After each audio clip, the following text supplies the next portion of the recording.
Alrighty guys, welcome back to another Football Manager. Football Manager, the game where you just sim shit and hope for the best because you've got absolutely no control over what happens. Now this season Celtic did have control over what happened.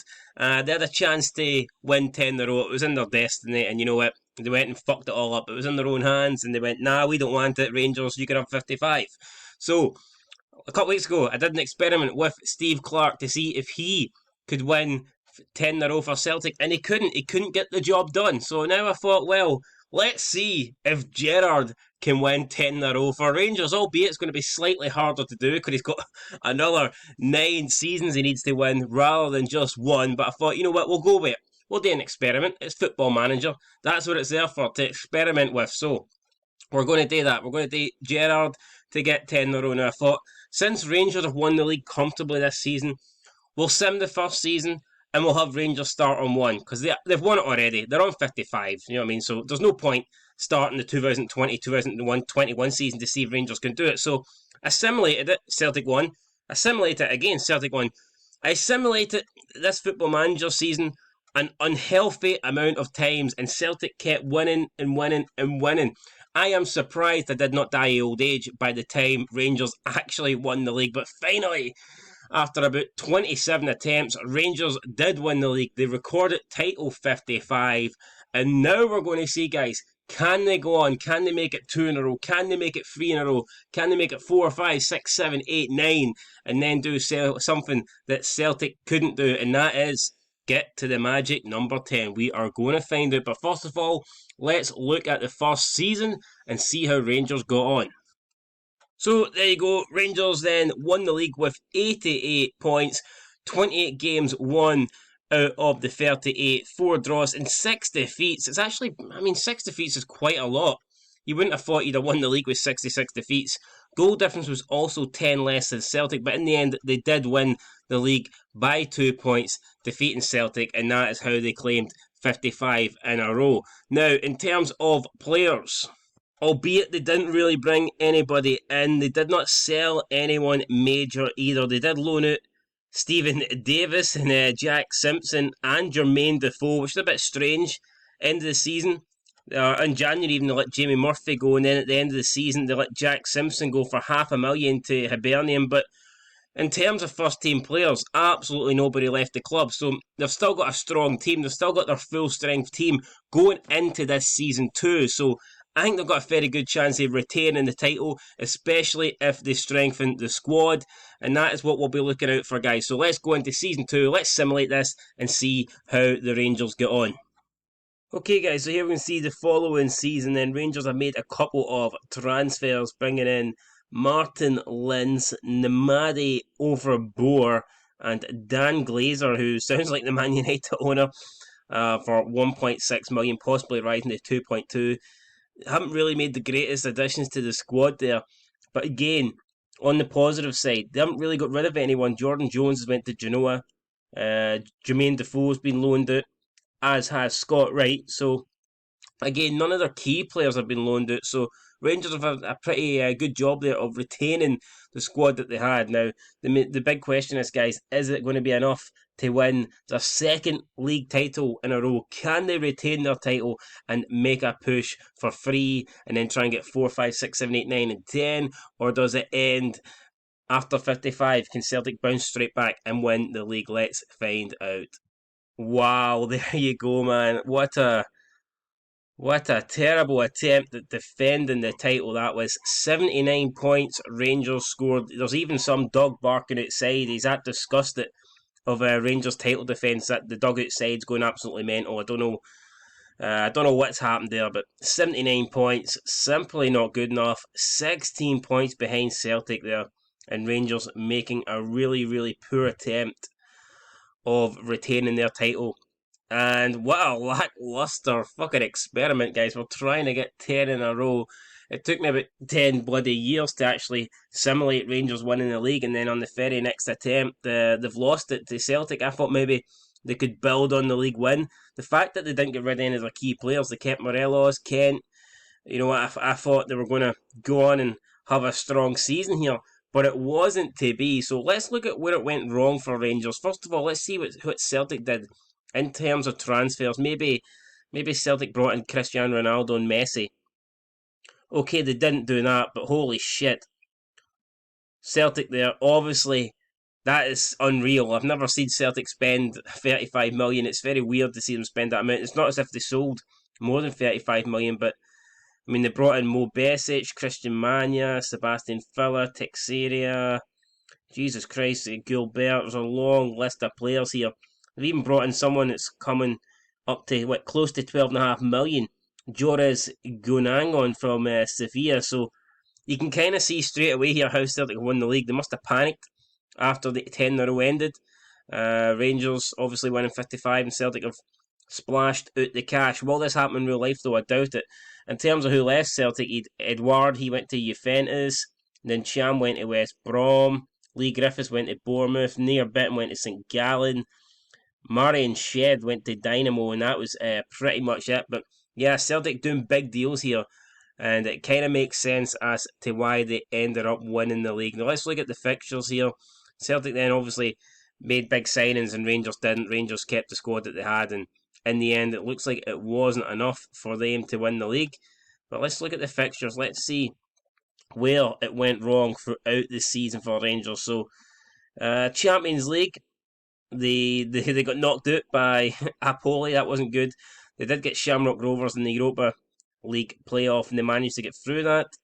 So let's see. They won the opening game of the Scottish Premiership against Dundee United 2-0. Then they beat Motherwell. Then they beat Aberdeen. So it was going well until they played Celtic at Ibrox, and they lost that game by 3-2.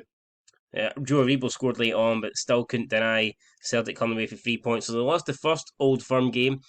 Then they went and got beat in Italy by Napoli by 4-0. Not a good start. Oh my god. Then they drew against Livingston. So Rangers here, albeit they did get revenge against Livingston in the very next game in the Betfred Cup quarter-final. They then went on to lose at Easter Road to Hibernian by 2-1. And then they lost to Rio Ave at Ibrox. So, I mean, this was a terrible month for Rangers. Holy shit. September. And it all started on 9/11. Holy crap, all started on 9/11 with Celtic beat them 3-2. That is worse than a fucking plane going through the Twin Towers, man. Rangers are having an absolute disaster here. That's what it must have felt like. Scott Brown's two legs have just went through the entire club. My God, we've got casualties here. That's a disaster season, disaster month for sure. 4 defeats. Oh my God. Then we moved on. They seem to go on a decent run here. Kilmarnock beating Kilmarnock, St Johnstone, St Mirren, Hamilton. They actually beat Celtic in the Betfred Cup semi-final, so I mean they've got one over Celtic there. They picked up a draw against Club Brugge and another draw against Club Brugge in November. Then they managed to beat Napoli. They didn't beat Napoli, they drew with Napoli, sorry. So too many draws here straight away I've noticed in this Europa League group to go through. But, I mean, if you look at November and October, they won every Scottish Premiership game. So 1, 2, 3, 4, 5, 6, 7 wins in a row. So October and November were great. But then again, you come into December, holy shit, and all you see is red. They lost at Pittodrie to Aberdeen by 2-0. Goals for Ross McCrory and Nathan Broadhead. Then they lost the Betfred Cup final in a penalty shootout to Hibernian. Jesus Christ, that's not good. Then they lost to Rio Ave in Portugal in the last group game of the Europa League group, and that meant they ended up finishing last in the group with no wins. That is poor, very poor for Rangers. Their European journey did not go well, and then they lost to Celtic at Celtic Park. So 2 games against Celtic so far in the league, and they've lost both of them. They did win the Betfred Cup semi-final, but in the end that turned out to be irrelevant because they lost in the Betfred Cup final to Hibernian. So absolute disaster here for Rangers. They went on a good run though. They went and beat Hibs in the league, and then they drew against St Johnstone, but then they went and picked up wins against Kilmarnock, Hamilton, beat Albion Rovers in the Scottish Cup 4th round, beat St Mirren, beat Motherwell, beat Hearts, who are back in the league, beat Dundee United. So a lot of wins in a row. There are 6 league wins in a row. Then they beat St Mirren in the Scottish Cup 5th round, followed up with 2 draws against Aberdeen and Livingston, then beat Hibernian, then beat Inverness in the quarter-finals. So they're into the semis of the Scottish Cup. Beat St Johnstone. Disappointing defeat to Livingston. Livingston seem to be the bogey team for Rangers this season. Nicky Devlin doing the damage. Then they picked up another 2 wins against Kilmarnock and St Mirren, and then they lost the third league Old Firm game of the season at home again. This time 2-1 to Celtic. My God, they're not having a great year, are they? They're not having a great year. Ryan Jack put Rangers in front, but Callum McGregor and Joris Gunan in there put Celtic ahead and won the game for them. Then they got beat off Hamilton. Jesus Christ. Aidan Barlow. What a disastrous season this is for Rangers. They did beat Celtic in the Cup, though. Scottish Cup semi-final. So Celtic and Rangers have played 3 times this season. 5 times, sorry. 5 times. 3 in the league. Celtic have won all 3. And 2 in the domestic cups where Rangers have won both. So who knows? Maybe Rangers would trade at both of those cup wins for wins in the league if it meant, the title was still on, but the title's long gone now. Holy shit, and then we go into the Scottish Premiership Championship group. They lose the opening 2 games to Motherwell and Aberdeen, which all but ends the title run. They're defending the title. That just completely kills it. And then they finish off with 3 wins. They finally get a win over Celtic in the Premiership, so that's a good win for them there. Then they beat Hibs, and then they finish off the season with a 2-0 win against Livingston, and they've still got the Scottish Cup final against Kilmarnock. So there you go. 6 Old Firm games this season. Rangers won 3, Celtic won 3, but Celtic won 3 in the league and Rangers won 2 in the Cup. Now, they didn't win the Betfred Cup, so that was irrelevant, but I guess if they go and beat Kilmarnock, then it will count for something, so we'll simulate and see if Rangers get the job done against Kelly. And in the end, Rangers did win the Scottish Cup. They've won it for the first time since 2009. So big there for Rangers beating Kelly in the final. And it looks like Kelly have went and sacked their manager, so interesting. Their Kilmarnock chairman, Billy Bowie, has announced the departure of John Robertson, so looks like Kelly got relegated and they lost the Scottish Cup final to Rangers, so not great there for Kelly, but not great for Rangers, guys. Tried to see if they could do 10 in a row, and it has not happened. I don't know, perhaps this game perhaps this game massively underrates Rangers. I don't know, maybe the stats are based on last year's, so the players that Rangers have aren't exactly as good as Celtic's. I don't know what it is, but like I said, Rangers did keep most of their players, so I really thought they would have had a much better season than they did, but it just wasn't to be. So like, what can you do? We're going to see if they could get 10 in a row. They didn't. And yeah, guys, that's that experiment over then. So, at least they've got 55. They've stopped Celtic from doing 10, so I guess that's good enough. It's better than nothing.